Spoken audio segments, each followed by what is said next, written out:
Right, give me that cabbage right there behind you.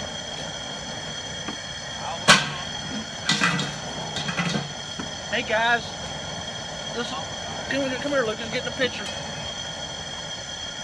I'm Dwayne, you know me. This is Lucas.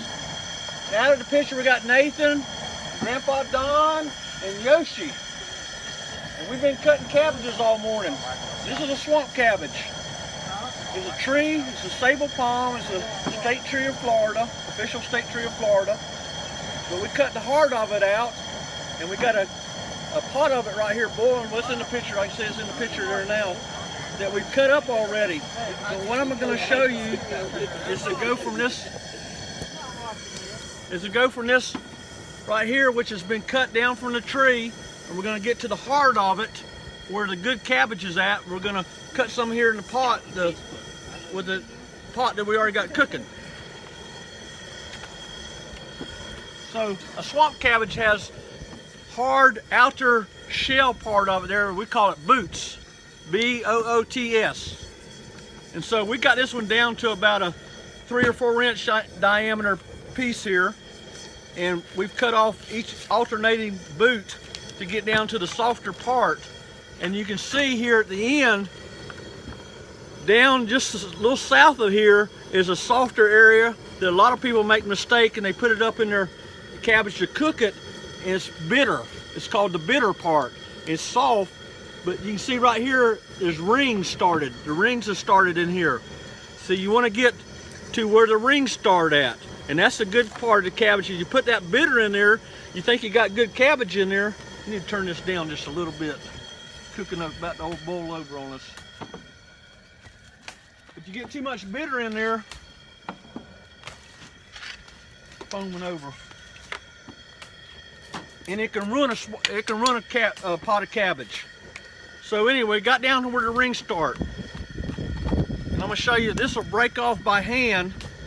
Break off by hand like this. If you break it off too far and go down, you see where the fibers start. You don't want that in the cabbage. So you break it off, and we're not going to break it all off like that, but that just shows where it's good and it's ready to cut up. And then we take your knife, and you got to know your feel of your knife, and you start cutting it up.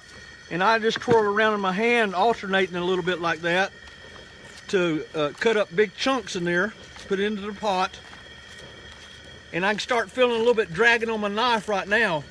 My knife's pretty sharp, so I cut off another outer boot.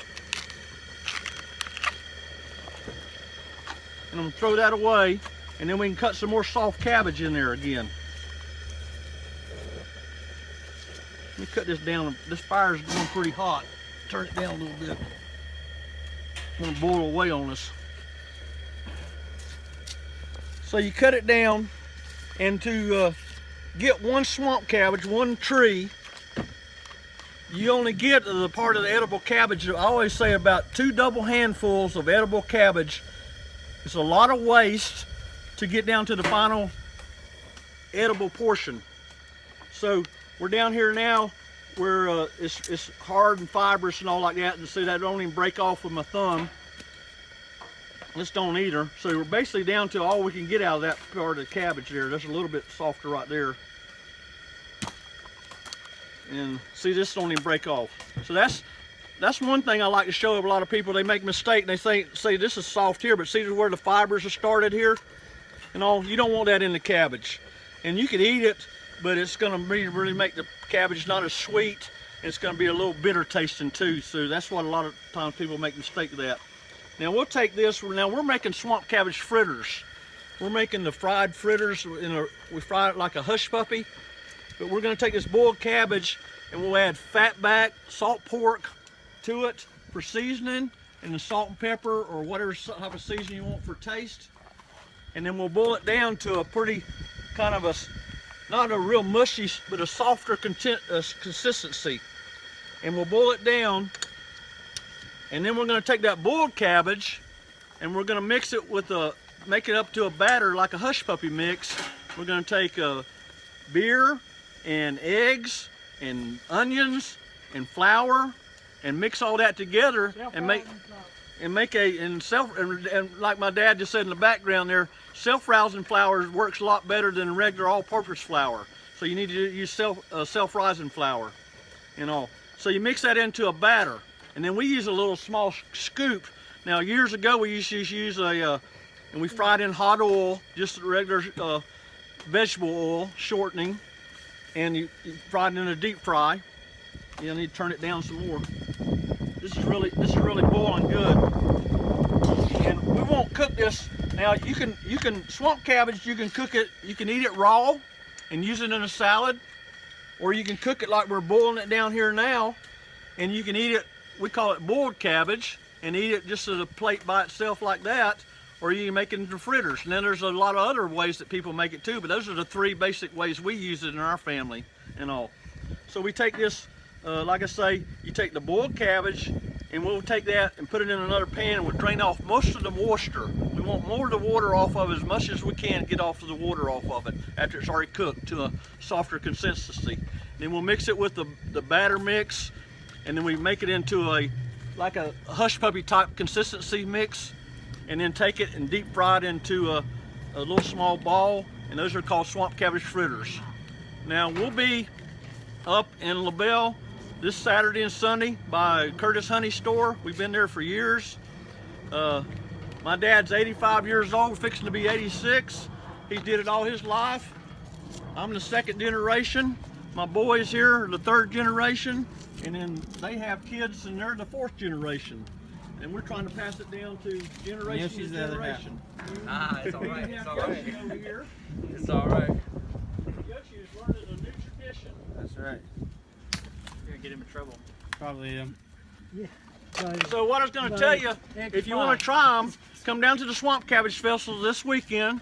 It's the 25th and the 26th of February. This is the year 2017. Sold out. But we'll be right to the south of the Curtis Honey Store on Bridge Street in LaBelle. We'll probably have them ready by about 10 o'clock, 10 or 10:30, 11 o'clock. And we'll sell out. We usually sell out every day. We try to save some for both days, but we have a lot.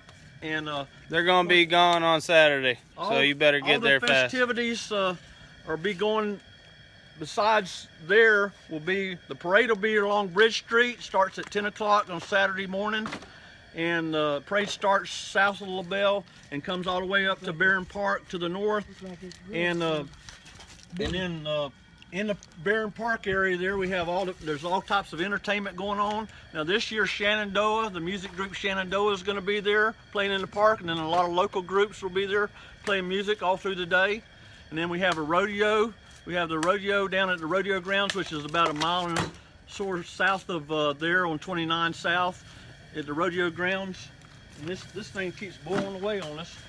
But we have a lot of stuff going on this weekend. This is our 51st year of the Swamp Cabbage Festival, and we want y'all all to come on down and have a good time.